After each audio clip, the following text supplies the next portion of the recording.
বন্ধুরা, আজকে আপনাদের আমি নিয়ে যাচ্ছি সুরুল রাজবাড়ি। সুরুল রাজবাড়ি না বলে এটাকে জমিদার বাড়ি বলাই উচিত, কারণ নেটেও আমরা তাই দেখলাম, কিন্তু বর্তমানে বিভিন্ন প্রচার মাধ্যমে একে রাজবাড়ি আখ্যা দেওয়া হয়।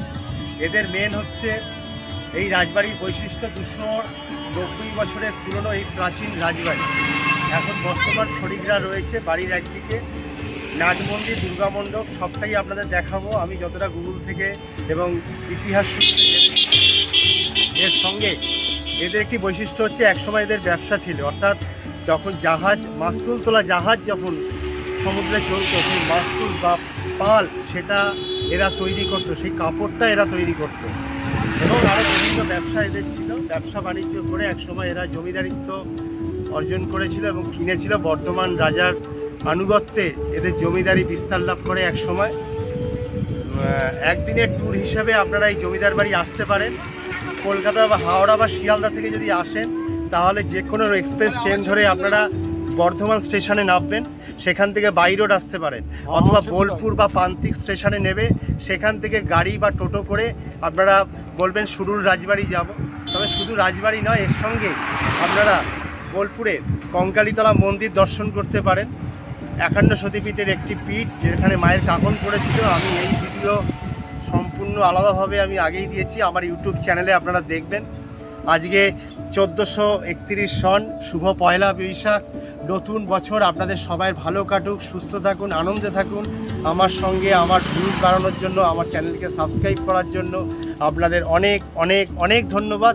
এবং যদি আপনারা একদিনের ট্যুর হিসাবে এই জায়গাকে নির্বাচন করেন, তাহলে সুরুল রাজবাড়ি, কঙ্কালীতলা এই সমস্ত কিছু দেখে কঙ্কালীতলা মায়ের পুজো দিতে পারবেন। এবং তার সঙ্গে আপনারা এখানে রামশ্যাম সোনাঝুরির হাট দেখতে পাবেন, সঙ্গে রামশ্যামে লাঞ্চ করতে পারেন। সেখানে বিভিন্ন রকমের লাঞ্চের ব্যবস্থা আছে। তবে আমরা যেহেতু ভেটো বাঙালি, আপনাদের আমি বলে দিচ্ছি, সেখানে গেলে আপনারা সবসময় ভেজ থালি নেবেন।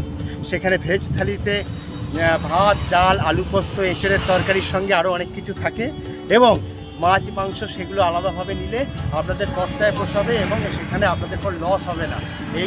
এইটুকু ইনফরমেশান আপনাদের দিয়ে দিলাম, যেহেতু আপনারা আমার প্রিয় দর্শক। সকলে ভালো থাকুন, নতুন বছর আপনাদের ভালো কাটুক।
আজকে বাংলা নববর্ষ 1431, শুভ পয়লা বৈশাখ।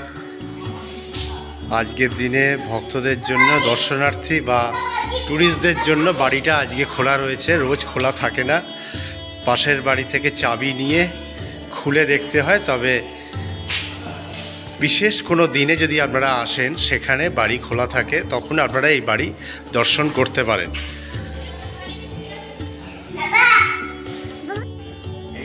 আমরা বসে রয়েছি সুরুল রাজবাড়িতে, বোলপুর, বর্ধমান থেকে 53 কিলোমিটার।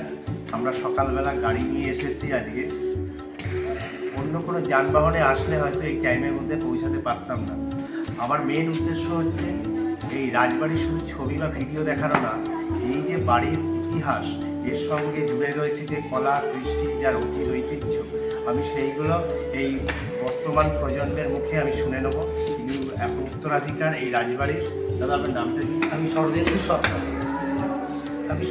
সরকার, এই পরিবারের নবম জেনারেশন। ঠিক আছে, এবার এখানে এটা অ্যাকচুয়ালি ইউটিউবের জগতে বা বিভিন্ন ভিজিটার্সদের জগতে রাজবাড়ি নামে খ্যাত হয়ে গেছে। আসলে রাজবাড়ি নয়, এটা হচ্ছে জমিদার বাড়ি। প্রায় 300 বছরের জমিদার বাড়ি। এবছরে গত বছর আমাদের 289তম পুজো গেছে। অ্যাকচুয়ালি আমাদের বাড়ি ছিল বর্ধমান জেলার নীলপুর গ্রাম, বাঁকা নদীর তীরে নীলপুর গ্রামে আমাদের বাড়ি ছিল। সেইখান থেকে আমাদের আদিপুরুষ ভরতচন্দ্র সরকার আসেন, তিনি নিঃসন্তান ছিলেন। এই সুরুল হচ্ছে তার গুরুবাড়ি। সুরুলে রাধা বিনোদ, শ্যামচাঁদ, প্রচুর মন্দির ছিল আদি। তার মধ্যে শ্যামচাঁদ হচ্ছে আমাদের পূজ্য দেবতা ছিলেন। তার কাছে আসেন এবং সেবা শুশ্রূষা করেন, তার প্রসাদ ভক্ষণ করেন। করার পরে তিনি সন্তান লাভ করেন। সন্তান লাভের পর তিনি পাকাপাকিভাবে এখানে থেকে যান। সেই তখন থেকেই শুরু হয়ে যায় এখানকার বসবাস। এবং এখানকার বর্ধমান রাজার কাছ থেকে জমিদারি 2টো লাট কিনেন। সেই লাট থেকেই প্রচুর অর্থ উপার্জন করেন। এই সমস্ত দালান বাড়ি এবং ভিতরে আমাদের এছাড়াও আরও প্রায় 50 থেকে 60টি বাড়ি আছে, সেগুলো আমাদের বসত বাড়ি। এটা আমাদের অ্যাকচুয়ালি দুর্গা মন্দির। এর সঙ্গে লাগোয়া আছে আমাদের নারায়ণ মন্দির, ধর্মরাজ মন্দির, কালীসায়ের বা কালী মন্দির, সমস্ত কিছু মন্দির আছে। তিনি খুব ধর্মপ্রাণ মানুষ ছিলেন, তার জন্য মন্দির প্রতিষ্ঠা প্রচুর করেছিলেন এবং তার সঙ্গে এই সমস্ত জমিদারি ব্যবস্থার মাধ্যমে জায়গাটার উন্নতি সাধনও করেছে। দুর্গা পুজো খুব জাঁকজমক করে হয়, প্রচণ্ড জাঁকজমক করে দুর্গাপুজো হয়। এবার না এলে আপনি বুঝতে পারবেন না। পশ্চিমবঙ্গ তথা ভারতবর্ষের সমস্ত জায়গাকার মানুষ এখানে এসে এবং এই পরিবারের সকলে এসে মিলিত হন, এই 4টে দিন কাটিয়ে যান। বিভিন্ন প্রান্তে আমাদের পরিবারের লোকজন আছেন, বিদেশেও আছেন, ঠিক আছে, বিদেশেও আছেন। আমাদের আদি কাজ যেটা ছিল সেটা হচ্ছে পালতোলা জাহাজে। এছাড়াও আমাদের চিনি প্রোডাকশন ছিল। সেই চিনি এবং পালতোলা জাহাজের যে কাপড়গুলো, গোড়া কাপড়গুলো, সেগুলো আমাদের বিভিন্ন ইংল্যান্ড, আমেরিকা, রেঙ্গুন সমস্ত জায়গায় সাপ্লাই। এই হচ্ছে আমাদের ইতিহাস। আমাদের ইতিহাসের কিছু ঘটনা বা এই সমস্ত তথ্য নিয়ে সুরুল নথি সংকলন বলে একটি বই রয়েছে, তাতে বেশ কিছু উল্লেখ আছে, যেটি বাংলা সাহিত্যের এবং বাংলা নথি সংকলনের একটি রিসার্চ পাবলিকেশন বলা যেতে পারে। সেখান থেকে অনেক ছাত্রছাত্রী রিসার্চ করছে। এখন দুর্গা পুজো হয়, সেই দুর্গা পুজোর আপনার খরচ আমাদের কোর্টটাই ট্রাস্টি বডি, ট্রাস্টি বোর্ড চালায়, প্রচুর অর্থ উপার্জন হয়। আমাদের অনেক পুকুর আছে, জমি জায়গা আছে, সমস্ত কিছুই আছে। সেগুলো থেকেই আমাদের অনায়াসে এই পুজো রক্ষণাবেক্ষণ সব কিছু হয়ে যায়। এছাড়াও আমাদের বাড়ির যারা সদস্যরা আছি তারা সকলেই প্রচুর টাকা দান করে। এই যে দাবি কি থিয়েটার যাত্রা এইসব সমস্ত এখনও পর্যন্ত 3 দিন আমাদের যাত্রাপালা হয়। এছাড়া রেডির তেলে ঝাড় লণ্ঠন জ্বালানো হয়, ইংল্যান্ড থেকে আনানো সেই সমস্ত বেলজিয়ামের যেটা ঘাট, সেগুলো এখনও টাঙানো হয় এবং জ্বালানো হয়। আমি আহ্বান করব আপনারা পুজোর সময় যদি আসেন, মানে আরও বেশি পুলকিত হবে। আমরা কথা বললাম বর্তমান প্রজন্মের সঙ্গে। আপনারা শুনলেন এই বাড়ির ইতিহাস, এখানকার ঐতিহ্য, এই বাড়ির ঐতিহ্য। এই সমস্ত বাড়িকে কেন্দ্র করে এই বাংলার শিক্ষা, সংস্কৃতি এবং তার সঙ্গে যে লোকাচার সবটাই যে তৈরি হয়েছিল, এটা আমাদের তার অতীত ঐতিহ্য বহন করে এখনকার এই সমস্ত বাড়ি।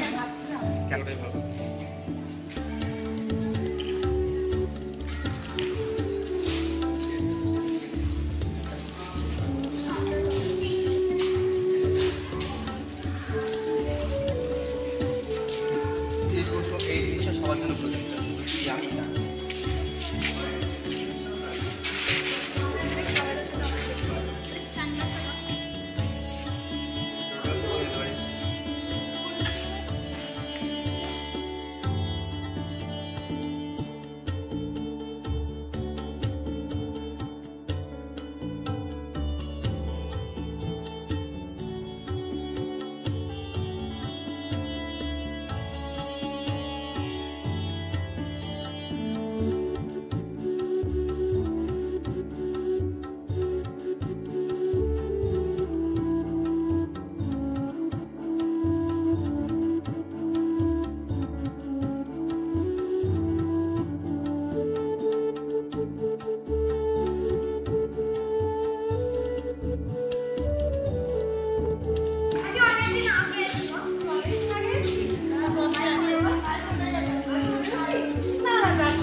এই চ চ চ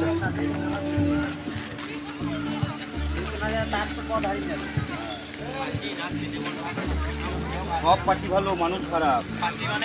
পার্টি ভালো, মানুষ খারাপ। মানুষের তো সব কিছু করছে, কোনো পার্টিটা খারাপ না।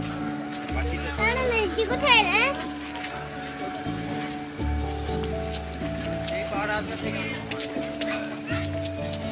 লঙ্কায় দিয়ে যাবে সেটা কোনো ক্যামেরায় অপরাজিতা মুখার্জির সঙ্গে আমি চন্দ্রনাথ। রিচুয়াল কথা পূর্ব বর্ধমান শুরু।